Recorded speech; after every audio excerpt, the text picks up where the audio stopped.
नमस्कार, मिथिला मंच न्यूज में आपका स्वागत है। मैं हूं मनोज और दीक्षांत समारोह की तैयारी व्यापक रूप से विगत 10 दिनों से चल रही है, जो अंतिम चरण में है।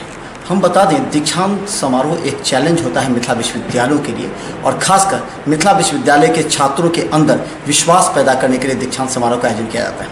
हालांकि पूर्व के कुलपति साकेत कुशवाहा के द्वारा इसे समय पर करने का प्रयास प्रारंभ किया गया था और ये इसी के तहत 8वां दीक्षांत समारोह की तैयारी अब अंतिम चरण में है, यानी कि 1 तारीख को दीक्षांत समारोह होने हैं डॉक्टर नागेंद्र झा स्टेडियम में। तैयारी लगभग पूरी हो चुकी है। यहाँ तक कि महामहिम का जो टाइम का एक मिनट का जो उनका जो शेड्यूल है वो शेड्यूल आ चुका है। हमारे साथ मिथिला विश्वविद्यालय के कुलपति जो पूरी तन्मयता के साथ पूरे टीम के साथ मॉनिटरिंग कर रहे हैं, स्थल का निरीक्षण कर रहे हैं और इस संबंध में हम जानना चाहेंगे। हमारे साथ कुलपति सुरेंद्र प्रताप सिंह, डॉक्टर सुरेंद्र प्रताप सिंह जी हैं। ये बताइए, जो आपने जो तैयारी की समीक्षा की है लगभग 10 दिनों से, किस तरह की तैयारी?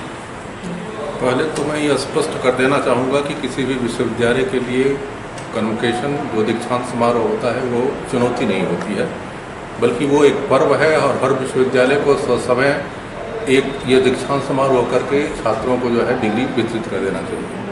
तो विश्वविद्यालय भी उसी स्पिरिट में इस दीक्षांत समारोह को ले रही है।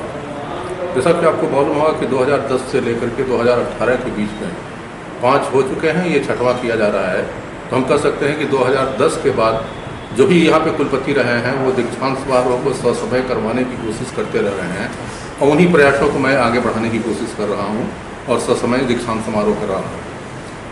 और दीक्षांत समारोह में चूँकि महामहिम जी स्वयं मुख्य अतिथि के रूप में उपस्थित होंगे, इसलिए विश्वविद्यालय चाहता है कि उनका सम्मान उनके योग्य हो। सारी कोशिश हम लोग कर रहे हैं, सारे अधिकारी, छात्र और उसमें छात्रों का सहयोग भी हमें प्राप्त है। समय समय पर जाकर के हम लोग देख रहे हैं कि तैयारी पूरी हो रही है कि नहीं हो रही है। मैं इस संतुष्टि के साथ कह सकता हूँ कि अब विश्वविद्यालय इस दीक्षांत समारोह को समारोह पूर्वक मनाने में के लिए पूर्णतः तैयार है और 31 की शाम तक, माने 1 के पूर्व संध्या तक जो है सारा विश्वविद्यालय कुलाधिपति महोदय का स्वागत करने के लिए तैयार रहेगा। खासकर बता दें, पिछली बार थोड़ा सा छात्रों के बीच निराशा के भाव जल के थे। बारिश के खराब मौसम की वजह से महामहिम नहीं पहुंच पाए थे। फिर भी वहां उनका जो उनका लेख था, जो उनकी भाषण थी, वो पढ़ी गई और इससे छात्र छात्राओं में एक नया जोश हुआ। इस बार छात्र छात्राओं में पहले से ज़्यादा जोश नजर आ रहा है। और किस तरह कार्यक्रम होगा और कैसे कार्यक्रम होगा? प्रारंभ में जब आएंगे, जो कुलाधिपति आएंगे, उसके बाद किस तरह होगा? पिछले बार जैसे सभी विश्वविद्यालय के कुलपति आए थे, तो क्या इस बार बिहार के सारे विश्वविद्यालयों के कुलपति, प्रति कुलपति, उनके रजिस्ट्रार को हम लोगों ने आमंत्रण भेज दिया है। और हम यहीं तक सीमित नहीं हैं, बिहार के बाहर भी जो उत्तर प्रदेश, झारखंड जो लगे हुए प्रदेश हैं, उनके कुलपतियों को भी हमने आमंत्रण भेजा है। हमने एक लाइजन ऑफिसर यहाँ पे अपॉइंट कर दिया है, जो कि कुलपतियों से संपर्क करके दूरभाष पर के उनके आने के कार्यक्रम को सुनिश्चित करेंगे और ये देखेंगे कि जब कुलपति यहाँ पे पहुँचते हैं तो उनके पद के अनुरूप उनका यहाँ पे सम्मान और उनका स्वागत हो। महामहिम जी का जो प्रोग्राम आया है वो 11:30 बजे जो है यहाँ पे विश्वविद्यालय परिसर में पहुँच जाएंगे और करीब 20 मिनट तक वो उसमें जैसे जो कॉस्ट्यूम है उनको हम बनाएंगे। उसके बाद वो एकेडमिक प्रोसेसन का हिस्सा बन जाएगा। जैसा कि आप जानते हैं कि दीक्षांत समारोह पर एक एकेडमिक प्रोसेसन निकाला जाता है, जिसमें कि सिंडिकेट, सीनेट और एकेडमिक के मेंबर होते हैं। साथ ही साथ हमारे वरिष्ठ डीन और हेड भी वहाँ पर रहते हैं। ये एकेडमिक प्रोसेसन 11:35 पर पहुँचेगा मंच पर जो पदाधिकारी हैं, मुख्य अतिथि हैं, विशिष्ट अतिथिगण हैं और बाकी लोग जो है स्थान ग्रहण करेंगे। उसके बाद ये राष्ट्रगान का से शुरुआत होती है। राष्ट्रगान होगा, उनके पहुँचते ही जो है स्टेज पर पहुँचेंगे, जो है कुर्सी लेंगे। फिर उसके बाद स्वागत करने के बाद एक प्रोटोकॉल है, एक सुनिश्चित प्रक्रिया है, वो प्रक्रिया चलती रहेगी।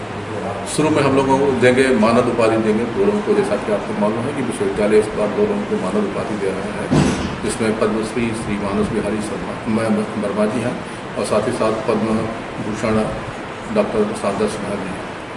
उसके बाद बहुत वर्षों के बाद एक स्कॉलर को कह सकते हैं, जो जिसको कि डीलिट की डिग्री मिल रही है, डीलिट की डिग्री दी जाएगी। डीलिट का डिग्री देना किसी विश्वविद्यालय के लिए सौभाग्य की बात होती है और पाने वाले के लिए तो सौभाग्य की बात है। उसके बाद हम 25 मेडल देने जा रहे हैं। छात्रों के बीच में 25 गोल्ड मेडल का वितरण होगा, जो विभिन्न लोगों के नाम के द्वारा, विभिन्न लोगों के द्वारा से दिया गया है। उसके बाद हम लोग करेंगे पोस्ट ग्रेजुएट में जो लड़के पास में हैं 2016 में, उनको डिग्री प्रदान करेंगे। मैंने डिग्री क्या कहें, मतलब दिया जाएगा, उनको डिग्री दिया जाएगा, उपाधि दी जाएगी। कुछ छात्र हैं जो कि हमारे पास नहीं आ पाएंगे, किन्हीं कारणों से नहीं आ पाएंगे, उनको हम लोग इन एब्सेंशिया देते हैं। उनकी अनुपस्थिति में महामहिम महोदय जो है उनको डिग्री कह दिया जाता है कि they may be admitted to the degree of post graduate programme in their absence, in absentia कर देते हैं इस तरह से। और लास्ट में जब इसका समापन होगा तो राष्ट्रगान होगा। उसके बाद अकेडमिक प्रोसेसन जिस तरह से आया है उसी तरह से बाहर निकल के आगे कर जाएगा। अकेडमिक प्रोसेसन के जाने के बाद जो है ये दीक्षांत समारोह।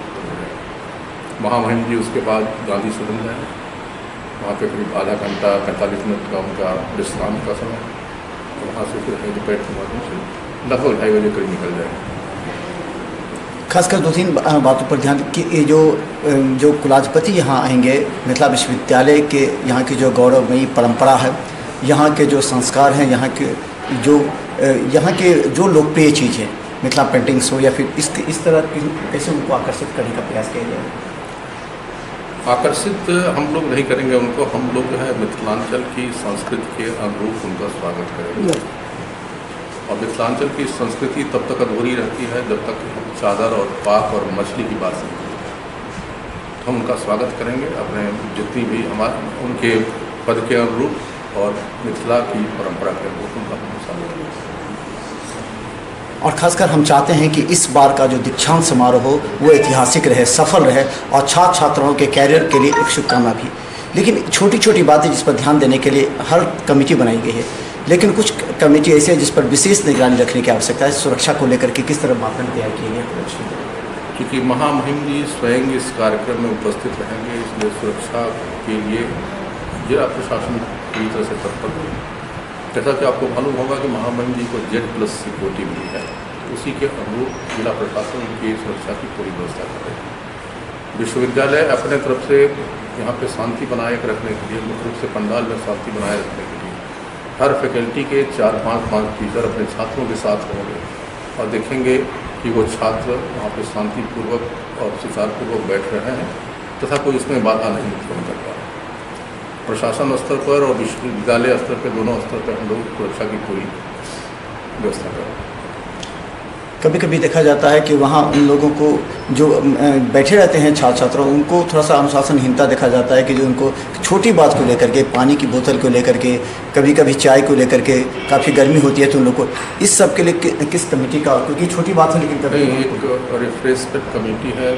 जिस चीज़ का आप जिक्र कर रहे हैं विश्वविद्यालय भी उससे बाकी है कि कार्यक्रम 12 बजे शुरू हो रहा है और 1:30 बजे ख़त्म होगा। उसमें गर्मी पीक पर रहती है और छात्र जो बैठे होंगे उनके पानी की व्यवस्था करनी चाहिए। पानी की व्यवस्था है, कोल्ड ड्रिंक्स का है, थोड़ा स्मॉल स्नैक्स भी है और उनके अंदर छात्रों के बीच में व्यवस्था बनाए रखने के लिए हम लोग की टीम भी है, टीचरों की, सीनियर टीचरों की टीम है जो ये व्यवस्था बनाए रखेंगे और इंश्योर करेंगे कि वो चीज़ सुविधाएँ उनको उपलब्ध हो जाती हैं।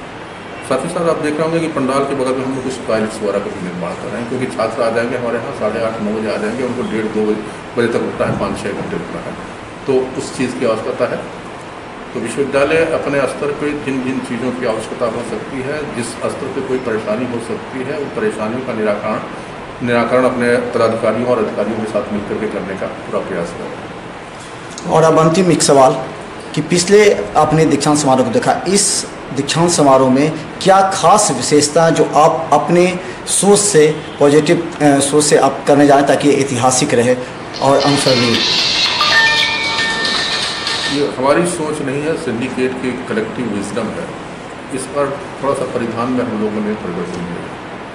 विश्वविद्यालय का जो इंस्टीट्यूट है वो कहता है कि सिंडिकेट जो है कन्वोकेशन के कॉस्ट्यूम का निर्धारण करेगा। उस प्रक्रिया में जो पुरानी परंपरा चली आ रही थी, जो परिधान था, उसको बड़े करके हम लोगों ने एक दूसरे परिधान का चुनाव किया हुआ है और लड़कों में इस बात की काफ़ी प्रसन्नता है कि कम से कम एक ऐसा परिधान आया जिसमें कि वो देसी है, मतलब कहीं न कहीं क्षेत्र की और भारत की संस्कृति से मिलता जुलता।